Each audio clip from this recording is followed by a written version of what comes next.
ज्योतिष के नौसिखिए लोग एक भारी गलती करते हैं। अपनी खुद की कुंडली या हाथ देखने लगते हैं। देखिए, ज्योतिष का क्या है ना कि सिर्फ एक लकीर पढ़कर या सिर्फ एक ग्रह की स्थिति देखकर आप कुछ नहीं कर सकते हैं। यहाँ सबको मिलाकर दिखाया जाता है क्या फलादेश निकल रहा है। उदाहरण के तौर पर, यदि किसी का शनि दुष्ट हो चुका हो लेकिन सूर्य बलवान हो, तो शनि के प्रभाव को घटाएंगे। लेकिन यदि उस व्यक्ति ने शनि को देखा, सूर्य को नहीं देखा, तो सिर्फ दुष्प्रभाव ही देखेगा। और यदि उसके जीवन में नहीं भी हो रहे हो कुछ, तो भी वह डर डर कर परेशान रहेगा। मेरे पास कई सारे ऐसे मामले आते हैं जहाँ के लोग बोलते हैं कि गुरु जी, शनि मेरी कुंडली के फला घर में बैठा है, इसका ये दुष्प्रभाव है। मैं हाथ जोड़ता हूँ, भैया तुम खुद अपना उपचार कर लो। नहीं नहीं नहीं, आप जानते हैं तो भाई मैं जानू, अपनी बात मानो ना। तुम अभी सिर्फ शनि को जानते हो, अभी पूरा का पूरा ज्योतिष बाकी है। बाकी 8 ग्रह हैं, उनका प्रभाव जानना बाकी है। ऐसा नहीं कि सिर्फ शनि ही सब कुछ कर देंगे या सिर्फ मंगल ही सब कुछ कर देंगे, बाकी ग्रह भी हैं। जब डॉक्टरी की पढ़ाई करते हैं छात्र ना, तो शुरुआत में उनके साथ क्या होता है कि वो बीमारी के लक्षण पढ़ते हैं। तो उन्हें एक शंका होने लगती है कि भाई खुद में तो ये बीमारी नहीं है। होता क्या है कि बीमारियों में जो लक्षण होते हैं वो वैसे भी हो जाते हैं कई बार। यही चीज यहाँ भी है। मैं बताता हूँ कई बार लोगों को कि ज्योतिष और आयुर्वेद एक दूसरे का अभिन्न अंग है। आयुर्वेद उपचार की प्रणाली है, ज्योतिष पहचान की प्रणाली है। तो होता क्या है कि ज्योतिष में हम पहचान करते हैं कि फला फला इसको समस्या आ रही है, तो फला ग्रह का प्रकोप है और फला फला रोग हो सकते हैं, फला फला समस्या जीवन में हो सकती है। अब व्यक्ति देखता है कि मुझे ऐसा हो रहा, मान लीजिए वो बोला मुझे खुजली हो रही है, तो खुजली शनि कारण होती है, लेकिन जरूरी नहीं कि हमेशा शनि का कोप हो तो ही खुजली होनी शुरू हो जाए। हो सकता है कि उस दिन कोई कीड़ा उसे चाट लिया हो। तो इसलिए ज्यादा खुद से अपनी कुंडली देखना सही नहीं होती है। नौसिखिए तो छोड़िए, जो इसमें सिद्धहस्त होते हैं उन्हें भी सलाह दी जाती है कि अपनी कुंडली खुद से ना देखें, कि जब तक पूरा फलादेश निकलेगा तब तक मन में 100 वहम आ चुके होंगे। और नौसिखिए तो बिल्कुल ना देखें, गलती से भी ना देखें। पहले आप सीख लें। कैसे सीखें? जो भी पढ़ें उसे दूसरों के जीवन पर देखें लगाकर कि कितना सही कितना गलत आपका प्रेडिक्शन जा रहा है। शुरुआत में गलतियां करेंगे, चाहे आप कोई विषय पढ़िए, आप पहले दिन से सिद्धहस्त नहीं बन जाते हैं। समय लगता है, सीखने में समय लगेगा आपको। यदि आप कंप्यूटर साइंस पढ़ते हैं, जैसे मैं सॉफ्टवेयर इंजीनियर हूँ, तो उसे सीखने में समय लगा मुझे। शुरुआत में एक छोटा सा कोड लिखने में 3 दिन जगह था, लगातार 3 दिन बिना जगह रह गया था। इतनी भारी गलती कर रहा था। क्या छोटा था? एक सेमी कॉलन। यही गलती ज्योतिष में भी कर सकते हैं। आप लकीर में कुछ ऐसा देख रहे हैं जो कि आपके हिसाब से होना चाहिए, बहुत बड़ा करते हैं दुर्घटना का, लेकिन वो तो ऐसा नहीं है। बाद में आप सीखते हैं, अरे नहीं वो कुछ और ही था, वो तो भाग्य था, जिसे आप दुर्भाग्य समझ रहे थे। तो पहले सीखने की प्रक्रिया में खुद पर ना आजमाएं, दूसरों पर भी जो आजमाएं उन्हें सीधे बताना दें उछल कर कि आपके साथ ये हो रहा है या ये होगा, ऐसा कुछ होगा। खास करके भविष्यवाणी से बचें। जो बीत गया सो बीत गया, वो जानते हैं वो कष्ट में थे या कष्ट में हैं। यदि आपने बता देते हैं कि आपको आपको कष्ट आने वाला है, तो अपने कष्ट को 100 गुना बढ़ा लेते हैं वो। क्योंकि वो सोच कर बैठे हैं कष्ट तो होगा, कष्ट तो होगा, वो कष्ट को आमंत्रित करते हैं। इससे ही बचें, भविष्यवाणियों से जितना संभव हो बचें। और क्या है कि भविष्य स्थिर तो नहीं है। अगर स्थिर होता भविष्य तो कैसे कोई ज्योतिष उपाय बताता और फिर ठीक हो जाता। ज्योतिषी आपको बता रहा है कि आपके जीवन में संकट आने वाला है, बहुत बढ़िया, संकट आने वाला है, ठीक है। आप कहते हैं बाबा टाल दीजिए किसी तरह, तो उपाय बताते हैं टल जाता है। मान लिया कि ये सही है। यदि भविष्य स्थिर है तो ये टल कैसे गया? होना था तो होकर ही रहेगा। तो भविष्य कभी भी स्थिर नहीं है, हम उसे अपने कर्मों से बदल सकते हैं। भविष्य क्या है? वो भूतकाल की परछाई है। जो हमने पहले किए हुए हैं कर्म, वे हमें वापस लौट कर आएंगे। मैंने देखा है सूक्ष्मतम स्तर पर कर्म लौट कर आते हैं।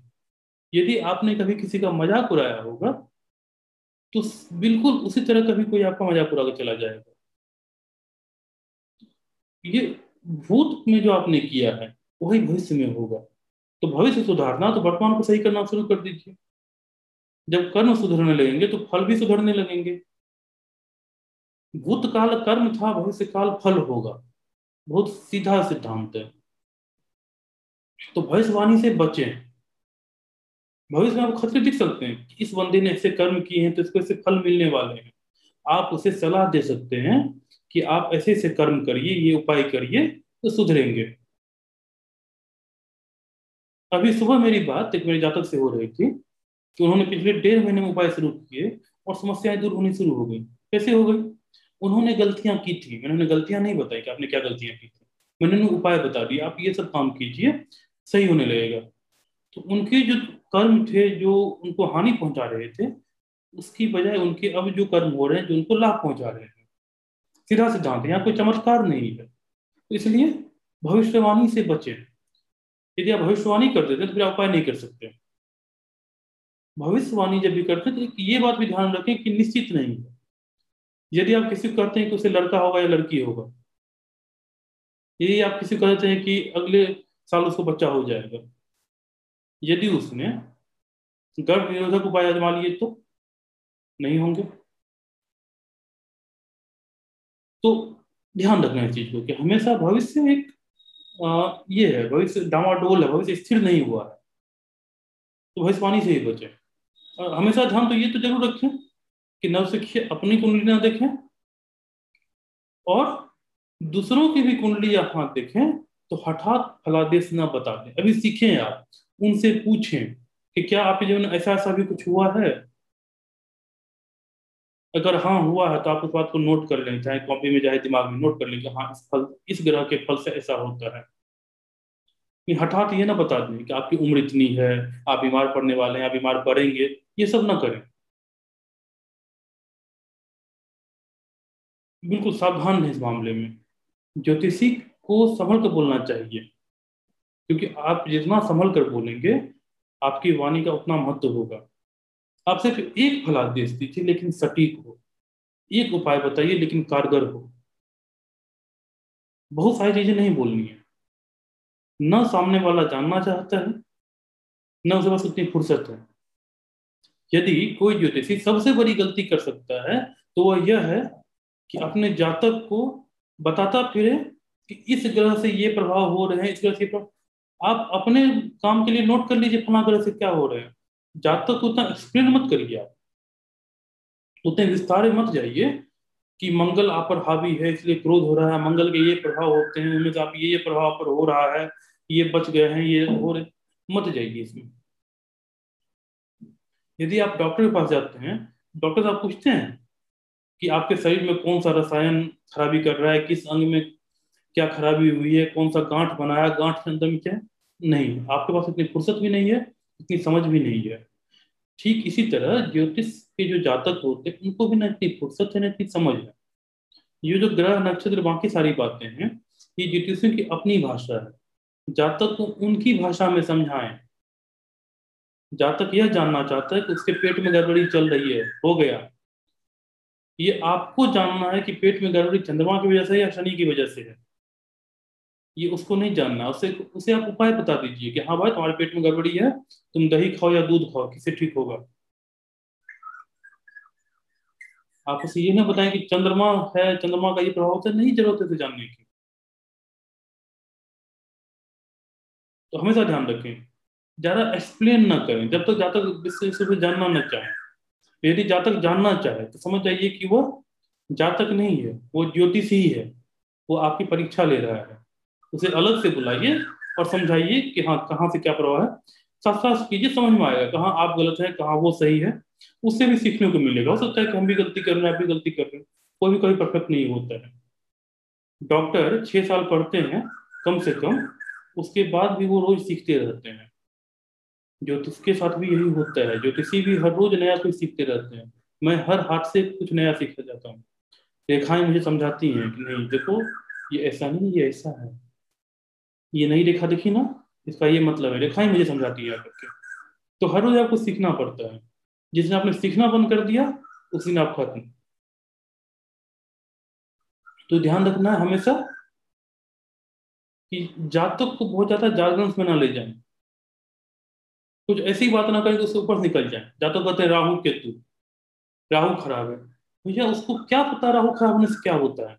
आप उसे यह बताइए कि तुम बहुत ज्यादा सोचते रहते हो, जो राहु का दुष्प्रभाव है। उसे यह बताइए तुम्हारे घर में अंधेरा है, जो राहु का कारक होता है। उसे यह मत बताइए तुम्हारे पर राहु हावी है, क्योंकि वो राहु केतु की भाषा नहीं समझता है। आप दूसरे ज्योतिषी को बोल सकते हैं कि इसका राहु खराब है, वो समझ जाएगा, एक समय समझ जाएगा इसके साथ क्या क्या हो रहा होगा। लेकिन जातक कहाँ समझेगा? उसने ज्योतिष का अध्ययन किया होता तो आपके पास आता ही नहीं। तो हमेशा ध्यान रखें कि जातक को कभी भी यह ना बताएं कि कौन सा ग्रह खराब है और क्या कैसे क्यों। उसे ये बता दें कि क्या उसके जीवन में हो रहा है, क्या उपाय है। आप ग्रह नोट कर लें अपने लिए कि हाँ फला फला ग्रह का इसका उपाय जरूरी है। सिंपल। जातक को कहते हैं भैया ये तुम्हारा काम नहीं है, तुम्हारा काम वो है जो मैंने बताया कि तुम फला फला चीज करो। यदि मैंने किसी को कहा कि भाई तुम सिगरेट बिल्कुल मत पियो, उसकी हाथ की रेखाओं ने मुझे बताया कि सिगरेट वो ज्यादा पीता है, मैं उसे क्यों बताऊंगा कि भैया किस रेखा ने बताया? अगर मैं बता भी दूं तो क्या समझेगा? वो भूल जाएगा, क्योंकि ये उसका काम नहीं है। लेकिन यदि मैं किसी दूसरे ज्योतिषी को बता दूं, वो समझ जाएगा किस रेखा से पता चला कि वो ज्यादा पीता है। हमेशा ध्यान रखें कि किसी को भी वही बताएं जो उसके लिए जरूरी है। और यह बात सिर्फ ज्योतिष पर लागू नहीं होती है, यह बात हर जगह लागू होती है, चाहे आप जिस क्षेत्र में भी हों। जब मैं सॉफ्टवेयर इंजीनियरिंग का काम करता हूँ तो अपने क्लाइंट्स को ये नहीं कहता हूँ कि इससे फला क्लास में जाइए, फला कोड में जाइए, फला लाइन में जाइए, नहीं कहता हूँ। वहां सीधे सीधे मेरे क्लाइंट को ये जानना होता है कि समस्या क्या हुई है, जो वो देख सके, समाधान कब तक होगा, या उसकी तरफ से क्या चाहिए। बस। उसे कोडिंग के लैंग्वेज से मतलब नहीं है। ठीक उसी तरह ये हाथ की रेखाएं, कुंडली, राशि, ये सब कोडिंग है, नेचर नेचर के, प्रकृति के कोडिंग है ये सब। हमारे संत महात्माओं ने इस कोड को डिकोड किया, और जो इसकी भाषा समझते हैं वो ही समझेंगे। जो जातक है, जो क्लाइंट है, वो नहीं समझना चाहता है, ना वो समझ पाएगा, उसका समय गया उसमें। तो हमेशा ध्यान रखें, नौसिखिए, ये हमेशा ध्यान रखें। पहली बात, अपनी कुंडली या अपना भाग्य न देखें, अपना हाथ न देखें। दूसरी बात, हठात फलादेश न कह दें, सोचें समझें सबका मिलान कर लें। तीसरी बात, फलादेश में फल बताएं, ग्रह नक्षत्रों की भाषा में बात न करें कि आपकी राहु खराब है, केतु खराब है। जरूर डराने के लिए इस्तेमाल करते हैं। राहु केतु का हवा बना दिया गया है, शनि का हवा बना दिया गया है। हर ग्रह के अपने प्रभाव अपने दुष्प्रभाव होते हैं। मैंने कहा है बार बार, राहु लेखक भी बना देता है, तो वो प्रभाव है। दुष्प्रभाव यह है कि बहुत ज्यादा सोचने लगता है आदमी। शनि कष्ट देते हैं, लेकिन कष्ट के अंत में वो मांझ कर चले जाते हैं। तो ये प्रभाव दुष्प्रभाव दोनों है। मंगल, मंगल भयकारक भी है, शत्रु कारक भी है, और साहस भी मंगल ही देते हैं। तो हर ग्रह के अपने प्रभाव दुष्प्रभाव हैं। लेकिन ये बात आप जातक को बैठकर क्यों समझाएंगे? उसे नहीं समझना है, आप उसे सिर्फ उपाय बताइए। उसे समस्या पता है, उसे समस्या से सिर्फ अवगत करा दें कि हाँ ये समस्या है, कंफर्म हो लें। उसे समाधान चाहिए, वो आपके पास समाधान के लिए आया है, विवेचना के लिए नहीं आया है। आपने कभी एक्सरे करवाया है कभी बॉडी का, सिर का या छाती का, कहीं का भी? डॉक्टर एक्सरे देखते हैं, वो आपको दवा लिख देते हैं, वो आपको समझा भी देखो यहाँ क्रैक है, आपको कितनी देर याद रहेगा? क्या आप जानना चाहते हैं कहाँ क्या समस्या? नहीं जानना चाहते हैं? चलिए हड्डी में आपको दिख भी जाता है, यदि कुछ और गड़बड़ी हो तो।